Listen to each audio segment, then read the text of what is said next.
El restaurante entero quedó en silencio cuando la mesera dijo una sola frase, y el millonario entendió que todo su imperio estaba a punto de caer. El hombre levantó la mirada con una sonrisa de burla, sin saber que el cliente que observaba en silencio era el CEO, el verdadero dueño del lugar, disfrazado entre la gente común. En ese instante algo se rompió, porque ella no solo iba a hablar, iba a revelar una verdad que nadie se atrevía a decir, y que cambiaría su vida para siempre. Antes de seguir, deja en los comentarios tu país y tu ciudad. Suscríbete al canal. Y ahora sí, disfruta esta maravillosa historia. Esta historia empieza en Chicago, en pleno invierno, cuando el lago parece de acero, y la gente entra a los lugares calientes como quien busca un respiro. Esa noche, el restaurante Stone and Ivy no se llenó de clientes, se llenó de silencio. Un silencio espeso, de esos que se pegan en la garganta cuando algo se rompe frente a todos. El vaso no solo cayó, se estrelló contra el piso de madera, y el cristal se abrió como una flor mala, brillante y peligrosa. Yo me quedé clavada, con la charola temblándome en las manos y la respiración trabada, mientras un tipo de traje caro, reloj pesado, sonrisa filosa, soltó una carcajada que sonó más fuerte que la música. «Mira nada más, la mesera nueva haciendo show», dijo alto para que lo oyera medio salón. Sentí la cara caliente, los ojos húmedos, pero me obligué a tragar saliva como si eso arreglara algo. Y ahí, en la mesa del rincón, vi a un hombre solo con gorra baja, sudadera simple y tenis gastados, observando sin parpadear. No se veía importante. De hecho, parecía uno de esos clientes que vienen a comer en silencio y a irse sin que nadie los recuerde. Pero cuando levanto la mirada y me sostuvo los ojos, sentí una punzada rara. No era morbo, no era lástima, era atención auténtica, como si estuviera tomando nota de cada detalle. Nadie lo sabía, ni yo, ni los clientes, ni los cocineros. Ese hombre era Ethan Walker, el millonario, el CEO y dueño real del restaurante, disfrazado para ver la verdad sin filtros. Yo llevaba el mandil ajustado demasiado fuerte porque era la única manera de sentir que tenía control de algo. Esa tarde había recibido un mensaje del hospital. Faltan pruebas. Yo solo vi el número al final y se me fue el aire. Por eso estaba distraída, por eso el vaso resbaló. Y aún así, para la gente de afuera, mi vida era solo un tropiezo gracioso en su desayuno. A veces la humillación no te rompe por el grito, sino por la normalidad con la que todos siguen comiendo mientras tú te desmoronas. Yo solo sabía una cosa, que mi garganta se cerraba por costumbre y que, como siempre, estaba a punto de pedir perdón por existir. El gerente apareció como si oliera la humillación desde la cocina. Travis Cole, hombros anchos, mandíbula dura y voz de trueno. Camino hacia mí despacio, disfrutando el momento como si fuera parte del menú. ¿Otra vez, Mía? Soltó, sin molestarse en bajar el tono. ¿De verdad tengo que explicarte cómo se camina con una charola? Lo peor no fue la frase, sino el mensaje. Mi error era entretenimiento para los clientes y advertencia para los empleados. Sentí como los otros meseros bajaban la mirada. La cocina fingió revisar comandas. Nadie se movió. Esa es la regla no escrita en muchos restaurantes. Si el gerente te grita, tú sonríes y tragas, porque el miedo paga la renta. «Fue un accidente, señor», alcance a decir con un hilo de voz. Travis soltó una risa seca. «Accidente fue contratarte. Aquí no pagamos para que llores, pagamos para que sirvas». y como si quisiera rematar, levanto con 2 dedos un pedazo de vidrio y lo dejo caer otra vez para que sonara de nuevo. Limpia y rápido. Los clientes no vienen a ver miserias. Me mordí la lengua con fuerza, hasta sentir sabor a metal, porque si respondía, me quedaba sin trabajo. Y si me quedaba sin trabajo, mi mamá se quedaba sin sus medicinas. Así de simple, así de injusto. Yo llevaba meses diciendo que esto era temporal, que solo necesitaba aguantar un poco, que en cuanto ella mejorara, yo buscaría algo distinto. Pero la verdad es que el tiempo no se estira cuando las cuentas te están respirando en la nuca. Y Travis lo sabía. Por eso era tan fácil para él aplastar a cualquiera. Porque nadie tenía margen para caer. Regresé con la escoba y el recogedor, y cada pedazo de cristal parecía una vergüenza que yo misma hubiera fabricado. Escuché risitas. Pobrecita, que no ayuda en nada, y un comentario de fondo que me partió. Si no aguanta, que se vaya. En ese instante, el hombre de la gorra se levantó. Camino hacia Travis sin prisa, con una calma rara, de esas que no vienen de la fuerza del cuerpo, sino de la certeza. «Disculpe», dijo, firme pero educado. «Ella no hizo nada grave. El servicio ha sido bueno». Travis lo miró como si hubiera encontrado un insecto que habla. «¿Y tú quién eres para evaluar a mi gente?» El hombre respiró hondo, como conteniendo algo, y respondió: «Alguien que sabe lo que es trabajar bajo presión». Esa frase se me clavó raro, porque sonó real, no como discurso. Travis dio un paso adelante, invadiendo espacio, queriendo intimidar. «Aquí el orden lo pongo yo. Si no te gusta, desayuna en otro lado». El hombre no retrocedió. Solo alzo un poco las cejas y miro alrededor. No a Travis, sino al miedo del restaurante entero. A los empleados tensos, a las manos apuradas, a los ojos que no se atrevían a levantar. Después giro hacia mí, y esa mirada me pegó directo en el pecho. No era pobrecita, era «te estoy viendo», como si, por primera vez en semanas, alguien viera a la mesera como persona y no como uniforme. Travis soltó un bufido y se fue, pero se fue apretando la mandíbula, como quien apunta un nombre en la lista de enemigos. En la esquina, una pareja dejó de cortar sus hotcakes para mirar. Una nena preguntó en voz alta por qué el señor gritaba. La mamá la calló con una sonrisa nerviosa.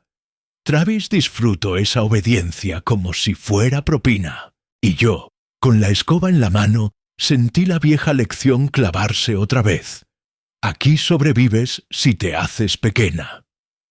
Pero el hombre de la gorra no jugaba a hacerse pequeño. Su mirada recorrió el salón como un auditor invisible, como alguien que ya había visto números caer y sabía que el problema no era el café ni el menú, sino el veneno en la forma de tratar a la gente. En mi descanso me escondí atrás, donde huele a café recalentado y a cansancio viejo. Me senté en una banca de metal, apreté las manos para que dejaran de temblar y me reí bajito, pero no de felicidad, de esa risa amarga que sale cuando tu vida parece chiste para otros. «Estoy bien», me repetí, aunque era mentira.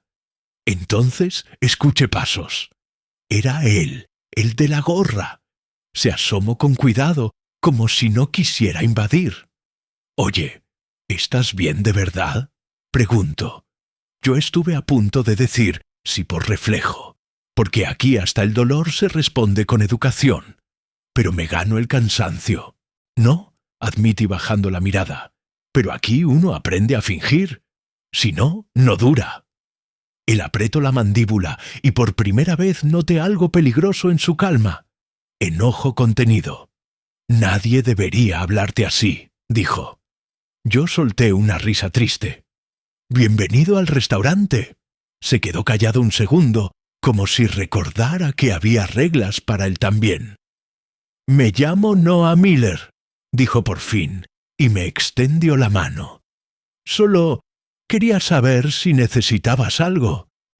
Yo la tomé sin entender por qué, y sentí que ese encuentro iba a romper algo que llevaba años aguantando. Porque si un simple cliente ya se estaba metiendo donde nadie se metía, ¿qué pasaría cuando viera lo que Travis hacía cuando nadie miraba? Y, peor todavía, porque yo tenía la sensación de que Noah no era solo Noah, y que su presencia en este restaurante no era casualidad. Me miro las manos un instante, como si estuviera a punto de decirme algo enorme. Y luego se tragó las palabras. Sus ojos volvieron hacia la puerta de la oficina del gerente, donde Travis se había escondido como un rey ofendido. «Ese hombre no te conoce», dijo Noah en voz baja. «Y si te conoce, es peor». Yo quise reírme, porque sonaba a película, pero él no estaba actuando. En su muñeca, bajo la manga, vi una marca clara donde normalmente iría un reloj caro, como si lo hubiera guardado a propósito. Y cuando se giró para irse, algo se le cayó del bolsillo. Una tarjeta de presentación doblada. La levanté por instinto y alcance a leer una sola palabra antes de que él la arrebatara con una rapidez que no combinaba con su disfraz. CEO. El silencio se nos quedó pegado entre los dos. Noah tragó saliva. «¿No la viste?», me dijo, forzando una sonrisa. Pero yo ya la había visto. Y en ese instante supe que mi vida acababa de entrar en un terreno donde la verdad podía salvarme, o destruirme por completo. La injusticia no siempre se presenta como un golpe frontal. A veces se instala despacio, casi con educación, hasta que un día descubres que ya vive contigo. Después del incidente del vaso, el restaurante siguió funcionando como si nada hubiera pasado. Los clientes entraban, pedían café, hablaban de sus vidas. Pero para mí, algo había cambiado. No era solo la vergüenza del momento anterior. Era la forma en que el ambiente se volvió más pesado, más vigilado.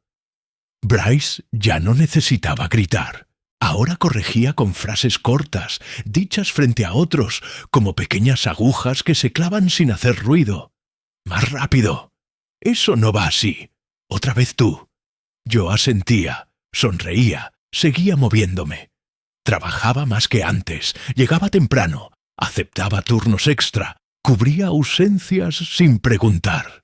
Y aún así, cada día parecía diseñado para demostrar que nunca sería suficiente. La injusticia no me caía de golpe. Me desgastaba por dentro, como una gota constante. Empecé a sentir esa ansiedad rara que no se nota desde fuera. El cuerpo funcionando en automático, mientras la cabeza repite una sola pregunta incómoda. ¿Qué más tengo que hacer para que no me traten así? Desde una mesa discreta, Noah seguía observando. No intervenía, no hacía comentarios heroicos, no levantaba la voz. Simplemente miraba. Miraba cuando Bryce me corregía el tono frente a los clientes, como si yo fuera una niña torpe. Miraba cuando otro mesero cometía un error evidente, y Bryce lo resolvía con una palmada en el hombro, para luego girarse hacia mí y soltar un comentario sarcástico preventivo. Miraba cuando yo intentaba explicar algo y me cortaban con una sola palabra. A veces sentía su presencia incluso sin verlo, como si alguien estuviera registrando lo que siempre había pasado desapercibido. Una tarde, mientras secaba cubiertos, escuché a Bryce decir en voz alta que hay empleados que nunca van a dar más de sí, por mucho que uno intente. No dijo mi nombre, pero todos supieron a quién se refería. Noah bajó la taza de café con lentitud, como si ese comentario le hubiera pesado más de lo normal. Yo seguí trabajando, pero por dentro algo se acomodó con dolor. La certeza de que no estaba exagerando, de que no era demasiado sensible. Lo que vivía tenía nombre, y ese nombre era injusticia. El golpe más claro llegó en forma de papel. Bryce me lo entregó doblado, sin mirarme a los ojos, como quien pasa una cuenta sin importancia. Advertencia formal. Bajo rendimiento. Actitud inapropiada. Falta de compromiso. Cada línea era una mentira escrita con una frialdad impecable. Sentí el estómago cerrarse mientras leía. «Esto no es justo», dije casi sin pensar. No para discutir, sino porque el cuerpo a veces habla antes que la cabeza. Bryce sonrió con esa sonrisa seca que ya conocía. «Nada en la vida es justo, Mia. Aquí no estamos para sentimentalismos». Guardé el papel en el bolsillo del mandil, como si fuera una prueba de algo que nadie quería ver. En la cocina, una compañera embarazada limpiaba una superficie con movimientos lentos, cuidando su espalda. Bryce le gritó que se apurara, que aquí no había privilegios para nadie. Ella bajó la mirada. Nadie dijo nada. Yo tampoco, no porque estuviera de acuerdo, sino porque el miedo se había vuelto parte del turno, como el ruido de los platos o el olor a café. Y en ese silencio colectivo entendí algo más duro todavía. La injusticia no funciona sola. Necesita testigos cansados. Al cerrar el restaurante esa noche, me quedé un momento más, fingiendo ordenar cosas que ya estaban en su lugar. Noah se acercó despacio, cuidando que nadie escuchara. «Ese aviso no tiene sentido», dijo en voz baja, sin rodeos. Yo solté una risa corta, amarga. «Aquí muchas cosas no lo tienen». Él negó lentamente, como si le costara aceptar esa normalidad. Que sea común no la hace correcta. Sus palabras me incomodaron más de lo que deberían, porque una parte de mí ya se había convencido de que aguantar era sinónimo de madurez. «No puedo pelear», le dije. «Si pierdo este trabajo, pierdo todo». Noah apretó la mandíbula, conteniéndose. «A veces el sistema apuesta a eso», respondió. Se hizo un silencio pesado entre nosotros. Antes de irse, me miró con una seriedad distinta. «No dejes que te hagan creer que mereces esto». Me quedé sola, con el restaurante vacío y el papel pesándome en el bolsillo. Algo dentro de mí empezó a resquebrajarse. La idea de que quizá no era débil, sino subestimada. Pero si esa grieta seguía creciendo, ¿qué pasaría cuando ya no pudiera seguir callando? Hay un tipo de cansancio que no se nota en las piernas ni en la espalda, pero que se acumula en la cabeza como una neblina constante. Yo empecé a sentirlo después de varios turnos seguidos en los que nadie parecía darse cuenta de que existía. Bryce ya no necesitaba humillarme en público. Ahora simplemente me ignoraba. Pasaba junto a mí sin dar instrucciones, sin correcciones, sin una sola mirada. Cuando preguntaba algo, respondía con monosílabos. Cuando proponía una mejora mínima, fingía no escuchar. Lo más desgastante no era el silencio en sí, sino el contraste. Bastaba que otro mesero dijera exactamente lo mismo para que Bryce asentara como si fuera una idea brillante. Ese juego te va rompiendo por dentro. Empiezas a dudar de tu criterio, de tu intuición, incluso de tu voz. Me descubrí hablando más bajo, pidiendo permiso para cosas básicas, disculpándome antes de cometer un error. Ser subestimada no me quitó el trabajo de golpe. Me fue quitando la confianza pieza por pieza. hasta que empecé a preguntarme si de verdad merecía algo mejor. Desde mi lugar, veía con claridad cómo funcionaba la jerarquía invisible del restaurante. Había empleados que podían equivocarse sin consecuencias y otros que cargábamos con errores ajenos. Yo estaba siempre en el segundo grupo. Si un cliente se quejaba, aunque no hubiera sido yo quien lo atendió, Bryce encontraba la manera de hacerme responsable por no estar pendiente. Si el ritmo bajaba, mi nombre aparecía en la conversación. Y si todo salía bien, simplemente no existía. Empezaron a asignarme las tareas más repetitivas y menos visibles, como si la estrategia fuera mantenerme ocupada, pero lejos de cualquier oportunidad de destacar. Eso también es una forma de control. En algún punto llegué a pensar que tal vez ese era mi lugar. Servir, limpiar, callar. No porque yo lo creyera de verdad, sino porque nadie parecía esperar algo distinto de mí. Noah, desde su mesa discreta, parecía notar esos detalles. A veces lo sorprendía mirándome cuando yo no me daba cuenta. No con curiosidad superficial, sino con la atención incómoda de alguien que está armando un rompecabezas. Cada vez que Bryce me pasaba por alto, Noah fruncía ligeramente el ceño, como si confirmara algo que ya sospechaba. La subestimación se volvió más evidente el día que Bryce decidió reorganizar al equipo. Sin explicación previa, me movió a una sección apartada, con menos mesas y clientes más complicados. «Aquí vas a causar menos problemas», dijo sin bajar la voz. Nadie reaccionó. Nadie preguntó. Yo asentí, porque a veces asentir es más fácil que pelear. En esa zona silenciosa, mientras limpiaba mesas vacías, tuve demasiado tiempo para pensar. Pensé en todas las ideas que nunca dije por miedo a parecer fuera de lugar. Pensé en las habilidades que nunca mencioné porque nadie preguntó. Pensé en lo fácil que es convencer a alguien de que no vale más cuando el entorno se encarga de reforzarlo todos los días. Noah apareció varias veces por esa sección, como si lo hiciera a propósito.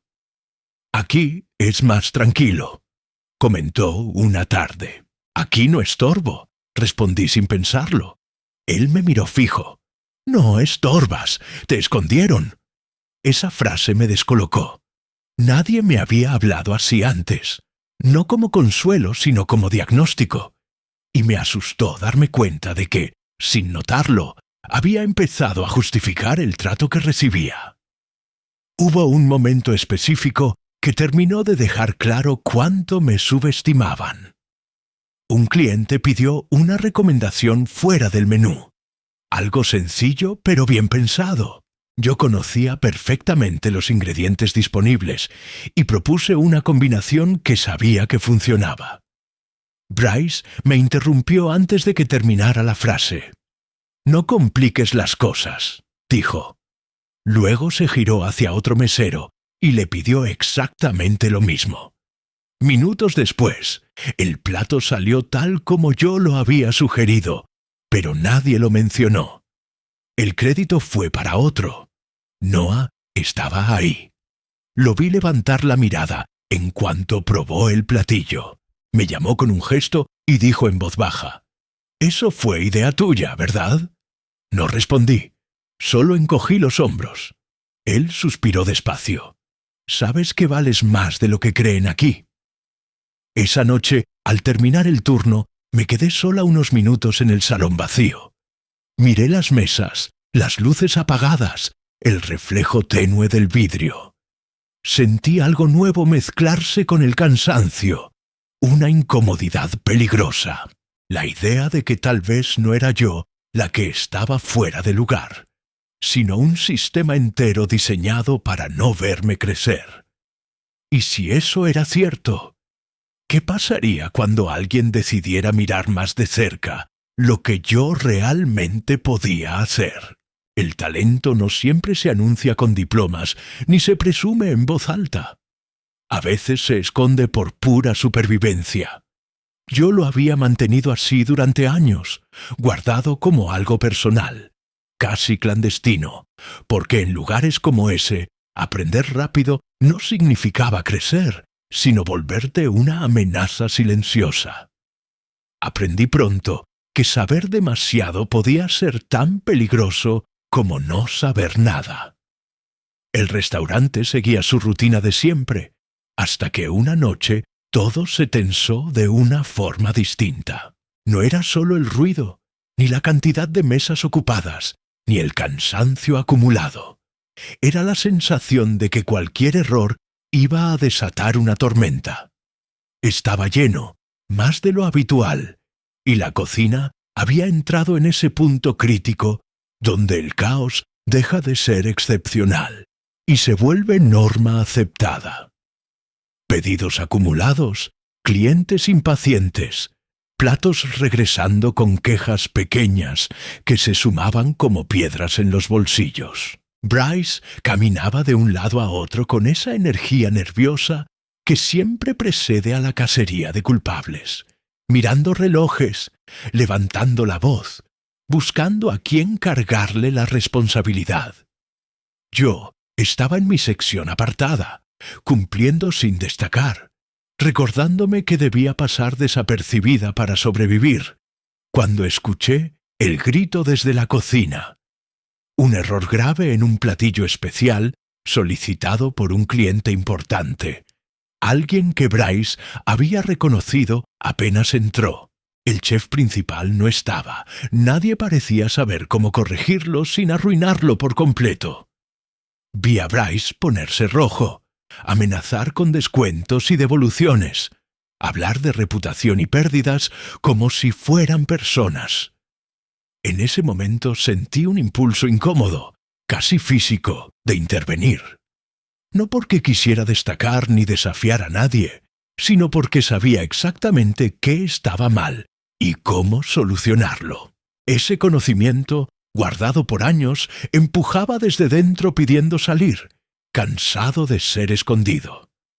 Durante mucho tiempo había aprendido a observar sin ser vista, a memorizar procesos, a entender combinaciones y tiempos. No por ambición, sino por necesidad. Mi mamá me había enseñado a cocinar cuando era niña, no como hobby, sino como forma de sobrevivir, como una habilidad que te permite resolver problemas cuando no hay margen de error. Luego la vida me obligó a hacerlo de manera práctica, resolviendo con lo que había, afinando el ojo y el paladar, equivocándome en silencio para aprender sin castigo. Sin darme cuenta, había desarrollado una habilidad poco común: detectar errores y soluciones en segundos, anticipar consecuencias antes de que ocurrieran. Lo había hecho tantas veces en mi cabeza que el cuerpo ya sabía qué hacer. Me acerqué con cautela a la entrada de la cocina. «El problema no es el plato completo», dije en voz baja, casi esperando que me ignoraran como tantas otras veces. Bryce giró de inmediato, molesto, como si mi voz fuera una interrupción indebida. «¿Quién te pidió opinión?» Sentí el corazón acelerarse, las manos frías, el impulso de retroceder. Pero continué, porque ya no podía desoír lo que sabía. La salsa está pasada de sal, pero se puede equilibrar. No hay que rehacer todo. Hubo un silencio incómodo, de esos que duran más de lo normal y hacen visibles las jerarquías.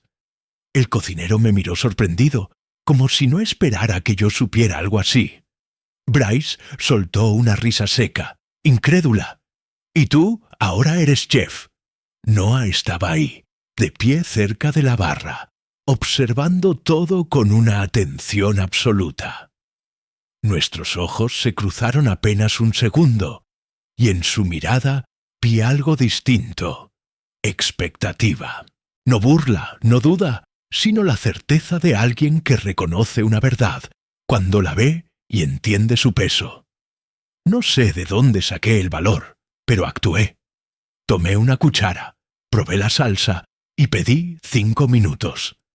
Bryce estaba a punto de decir que no, pero el tiempo jugaba en su contra y los clientes comenzaban a quejarse con más fuerza, a mirar relojes, a pedir explicaciones.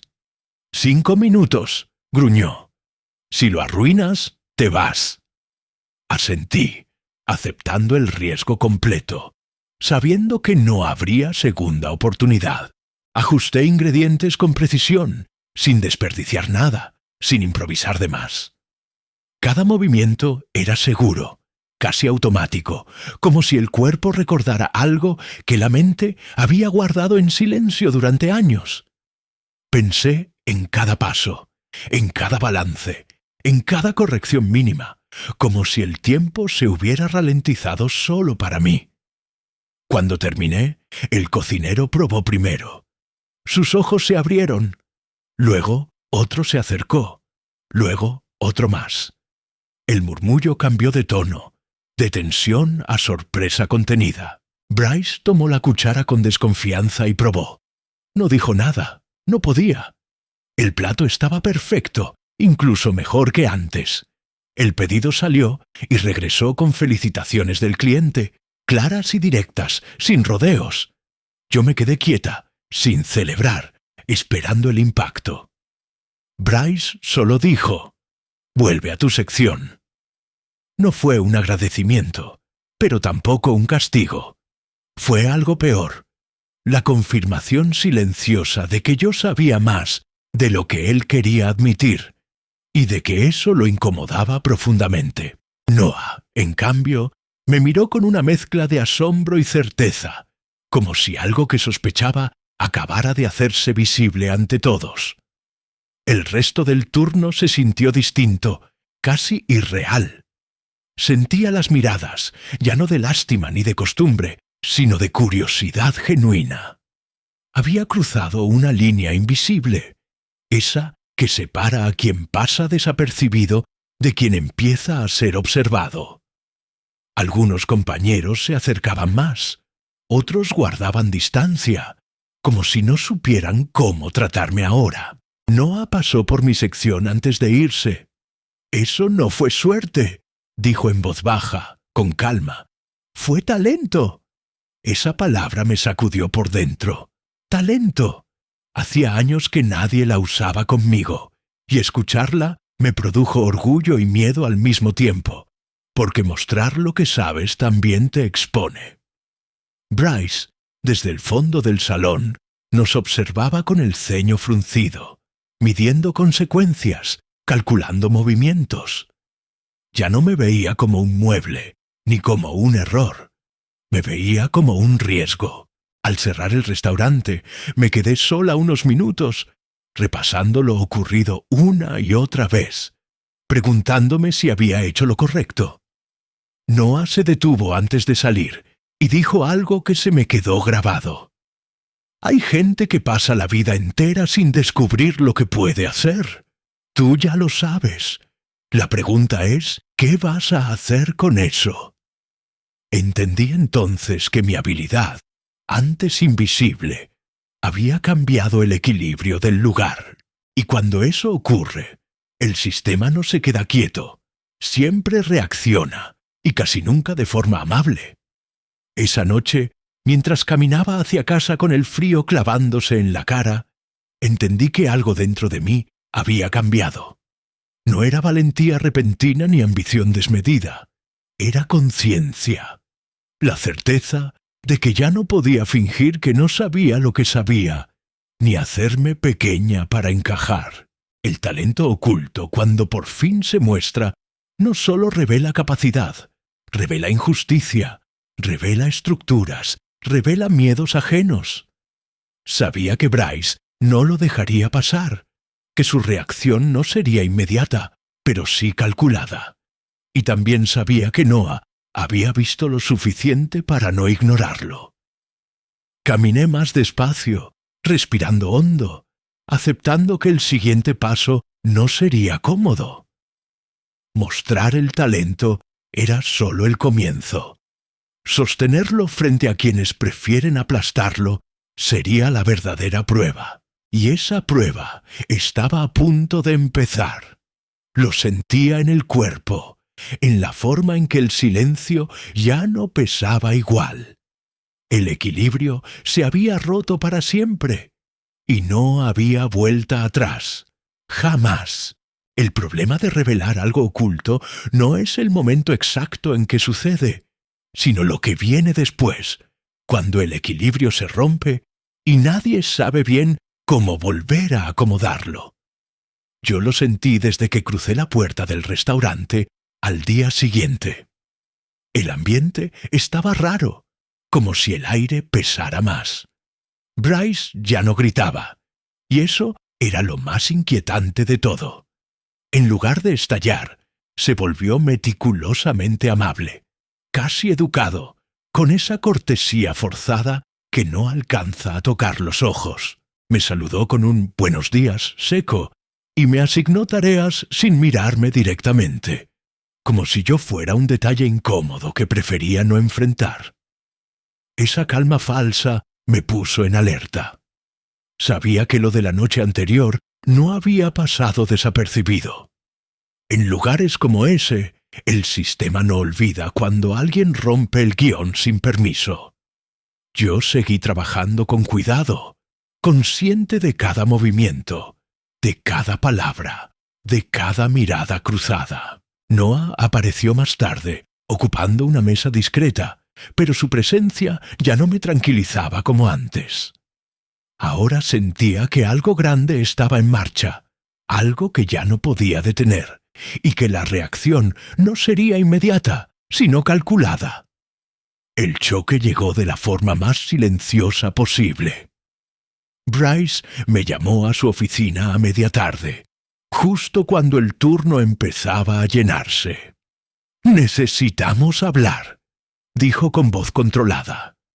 Entré y cerré la puerta detrás de mí. El espacio era pequeño, ordenado en exceso, como si reflejara su necesidad obsesiva de control. Bryce se apoyó en el escritorio y me miró por primera vez con verdadera atención, no como empleada, sino como alguien que había alterado el orden establecido. «Lo de ayer fue inapropiado», comenzó. Yo respiré hondo. «Solo ayudé». Él sonrió con frialdad. «No es tu función ayudar en cocina». Me habló de jerarquías, de procesos, de límites, palabras grandes para decir algo simple. Me había salido de mi lugar. «Aquí cada quien hace lo que le corresponde», concluyó. Lo miré a los ojos, algo que antes evitaba. «El plato salió bien», respondí. El silencio que siguió fue pesado. Bryce no esperaba resistencia, ni siquiera esa mínima. En ese instante, entendí que no estaba molesto por el error corregido, sino por el poder que había perdido frente a otros, por la grieta que se había abierto en su autoridad. A partir de ese momento, todo se volvió más evidente. Bryce empezó a observarme de forma constante, buscando fallas donde no las había. Si tardaba un segundo de más, lo anotaba. Si un cliente pedía algo fuera de rutina, me retiraba de la mesa con una excusa cualquiera. Era un castigo sin gritos, pero igual de efectivo.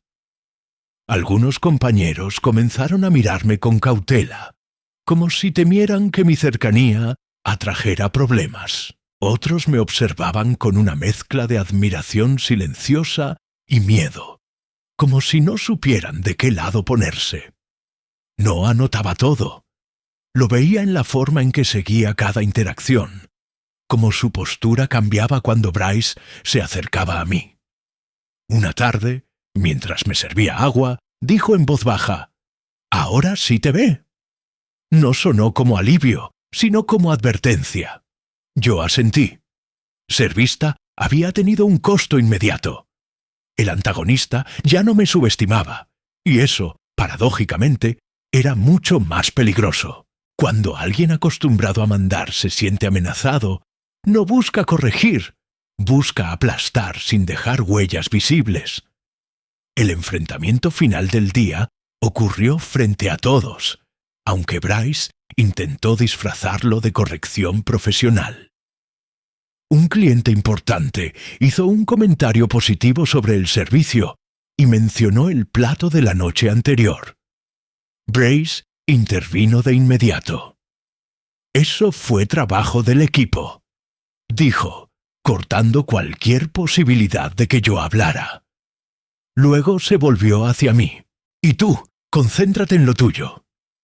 Sentí un nudo en el estómago, pero no bajé la mirada.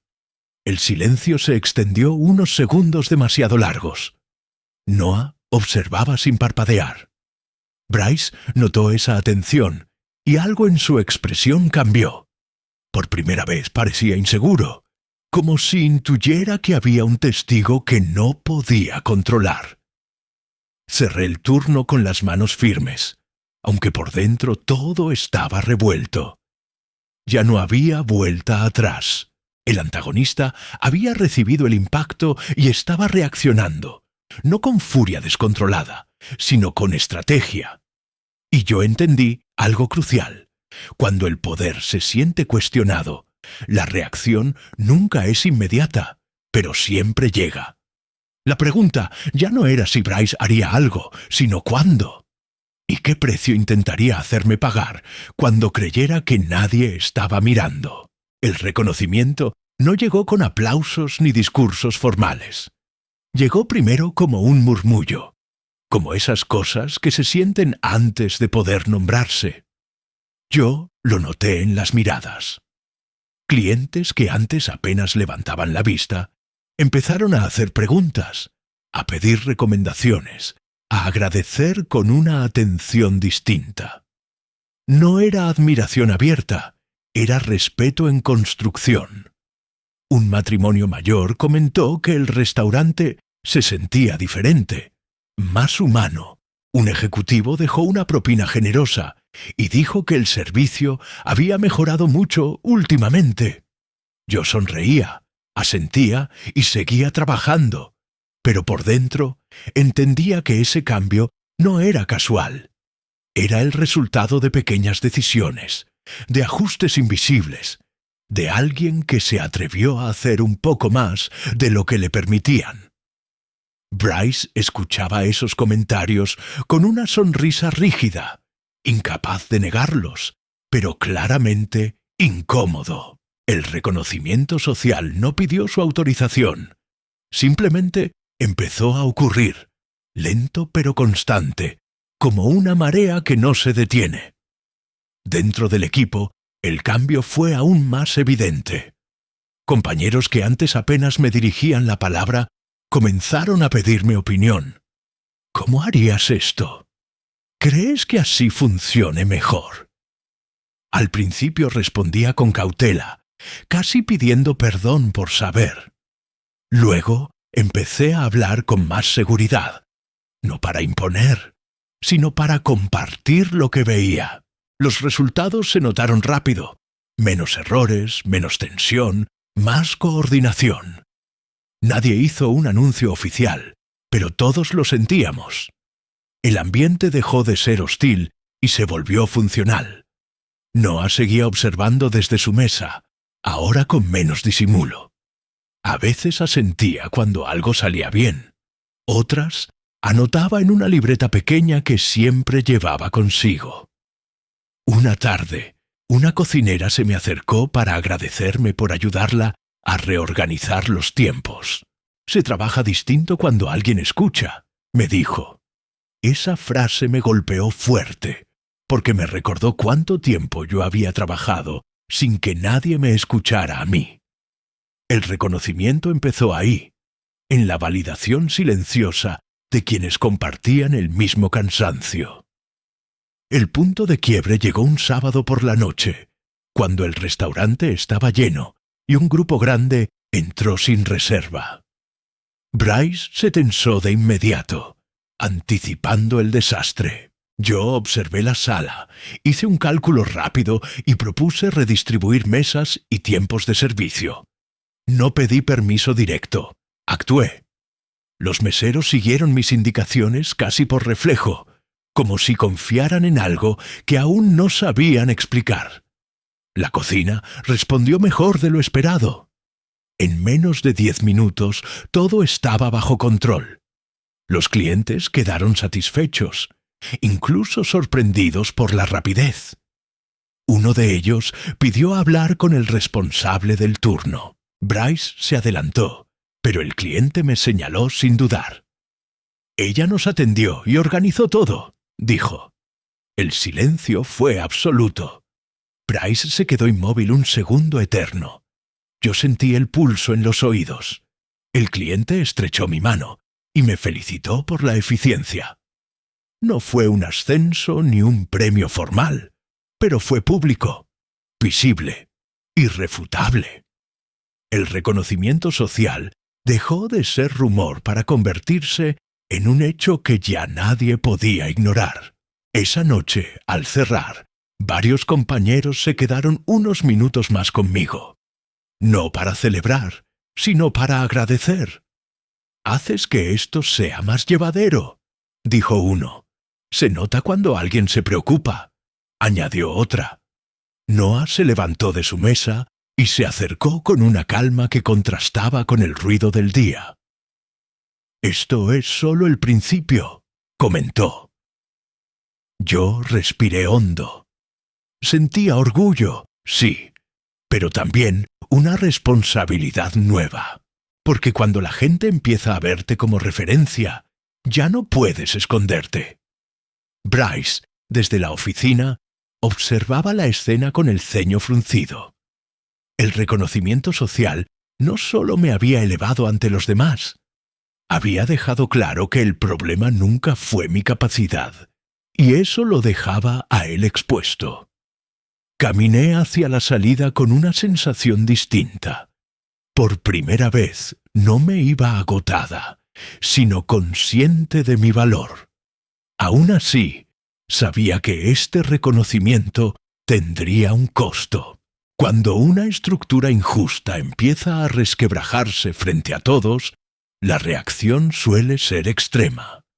Y yo estaba a punto de descubrir hasta dónde puede llegar esa resistencia cuando el poder se siente amenazado. La ascensión no llegó como un anuncio elegante, ni como un aplauso preparado.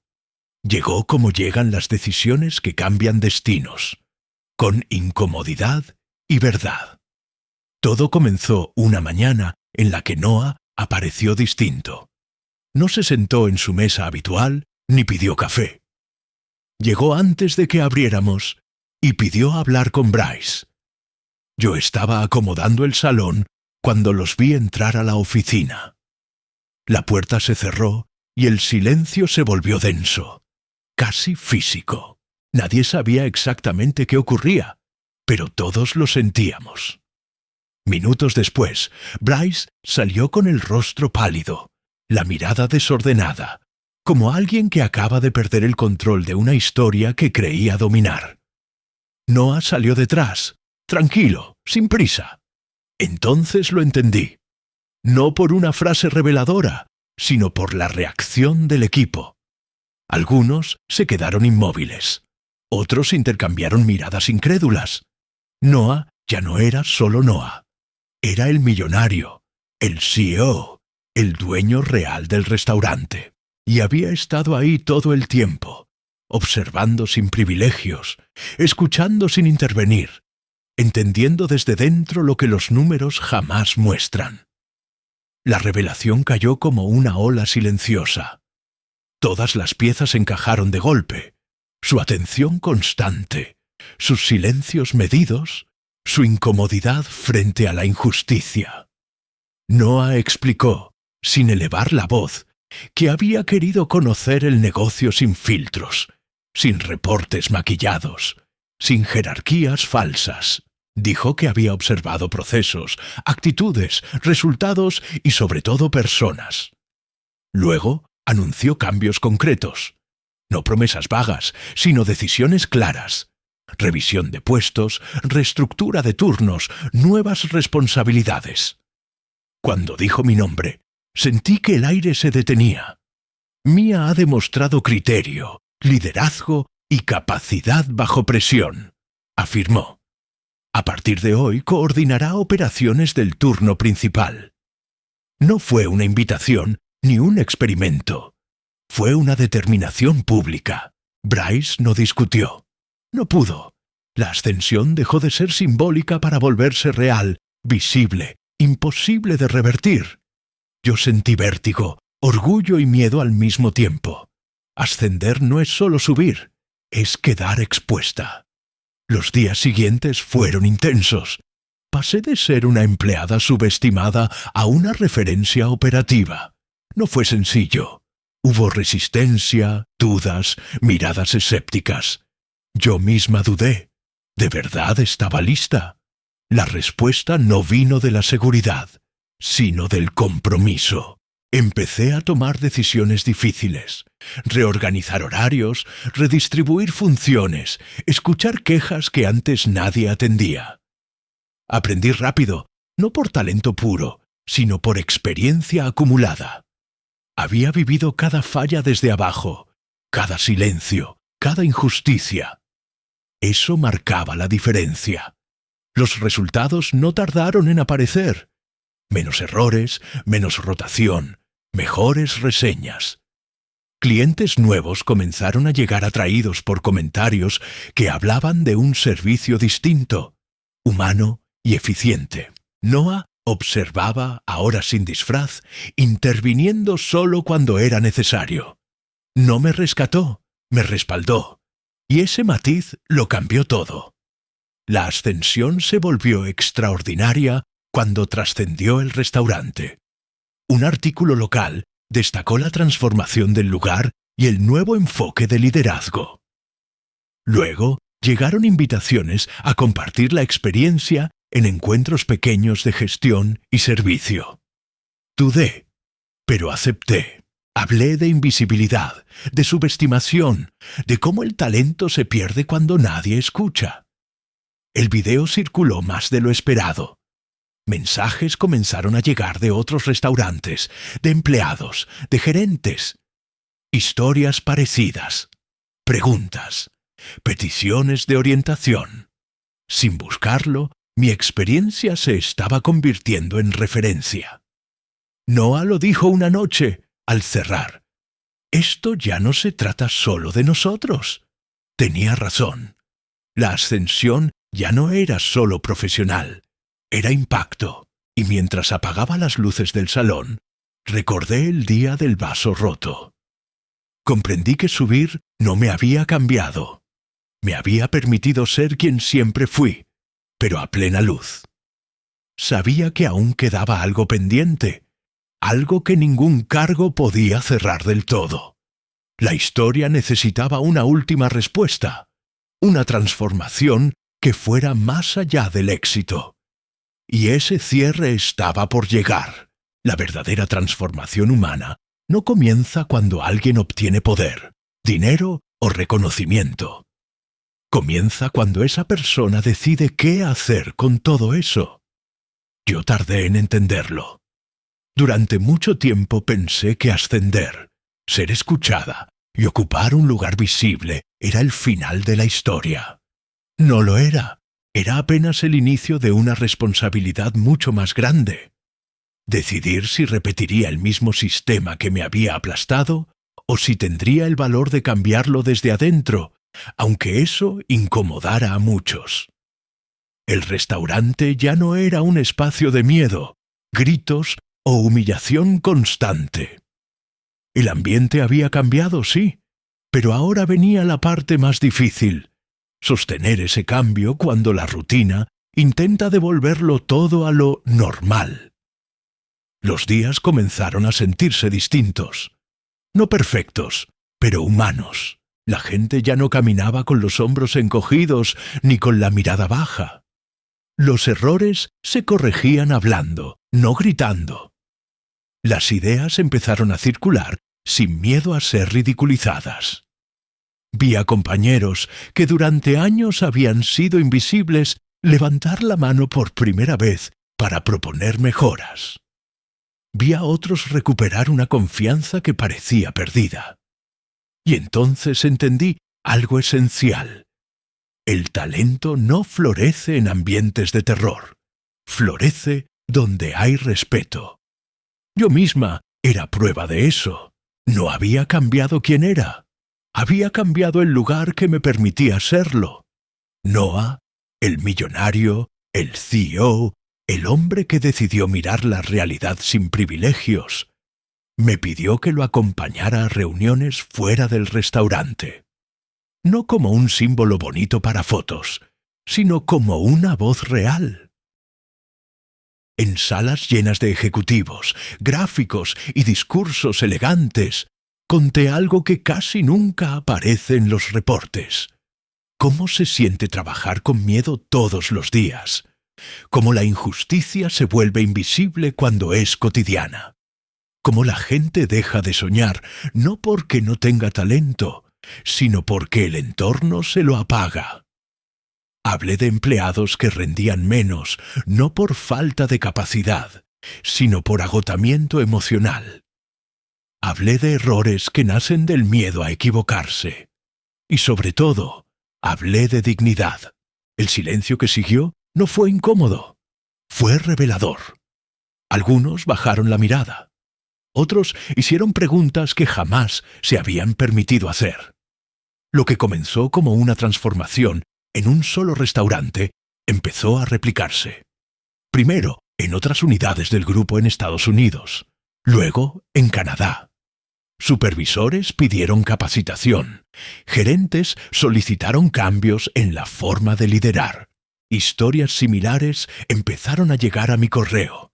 Meseras, cocineros, personal de limpieza, gente que nunca había sido escuchada y que ahora se atrevía a hablar. No porque yo fuera especial, sino porque se dieron cuenta de algo poderoso. Si alguien como ellos pudo romper el ciclo, tal vez ellos también podían. El impacto ya no era local, era humano, era global, y no se medía solo en números, sino en personas que volvían a creer en sí mismas. La conversación más importante no ocurrió frente a una cámara ni en una conferencia. Ocurrió una noche tranquila, cuando el restaurante estaba vacío y las luces bajas reflejaban un lugar que ya no dolía. Noah me pidió perdón, no como CEO, no como millonario, sino como persona. Me dijo que había visto señales antes, pero que había tardado en actuar. Le dije la verdad. Su silencio dolió, pero su decisión de enfrentar la realidad cambió muchas vidas. Ambos entendimos algo fundamental. El liderazgo real no consiste en salvar personas, sino en construir sistemas donde nadie necesite ser salvado. Donde el respeto no sea un favor, sino una regla. Hoy, cuando alguien nuevo entra a trabajar al restaurante, no se le promete perfección. Se le promete algo mejor. Escucha, respeto y oportunidad. Eso transforma más que cualquier discurso motivacional. La gente sonríe más, aprende más rápido. Se equivoca menos por miedo y más por aprendizaje. Yo ya no camino dudando de mi valor. No porque sea infalible, sino porque entendí que mi historia importa. Y que muchas personas viven historias parecidas en silencio, creyendo que el problema son ellas, cuando en realidad es el sistema que las rodea. Si esta historia te tocó, si alguna vez te sentiste humillado, subestimado o invisible en tu trabajo o en tu vida, te dejo una pregunta honesta. ¿Qué habrías hecho tú en su lugar? ¿Seguirías callando? ¿O te atreverías a cambiar algo, aunque de miedo? Si crees que alguien necesita escuchar esto hoy, comparte esta historia. Dale me gusta, suscríbete y activa la campanita. A veces, una historia no solo entretiene, a veces le devuelve la voz a quien estaba a punto de rendirse. Esta historia no es solo sobre una mesera, un millonario o un CEO disfrazado. Es sobre algo mucho más profundo. Las personas que dan lo mejor de sí en silencio, mientras el mundo las hace sentir que no son suficientes. Tal vez, en algún momento de tu vida, también te hicieron creer que exagerabas, que pedir respeto era demasiado, que aguantar era parte del trabajo, que callar era la única forma de sobrevivir. Pero dime algo con honestidad. ¿Cuántas veces el problema no eras tú, sino el lugar donde estabas? Hay talento que nunca falla. Solo se apaga cuando nadie lo mira. Hay personas increíbles que no necesitan ser salvadas, solo escuchadas. Y hay momentos, como el de esta historia, en los que una sola decisión cambia no solo una vida, sino muchas más. Ahora quiero preguntarte algo importante. Si tú hubieras estado en su lugar, ¿qué habrías hecho?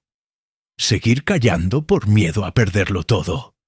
¿O te habrías atrevido a cambiar tu historia, aunque doliera? Cuéntanos en los comentarios si alguna vez fuiste subestimado, humillado o ignorado en tu trabajo o en tu vida. Tu historia puede ayudar a alguien que hoy se siente exactamente así. Si esta historia te tocó el corazón, dale me gusta, suscríbete al canal y comparte este video. Nunca sabes a quién puede llegarle justo a tiempo. Aquí seguimos contando historias reales, humanas y profundas. Historias que no solo entretienen, historias que despiertan.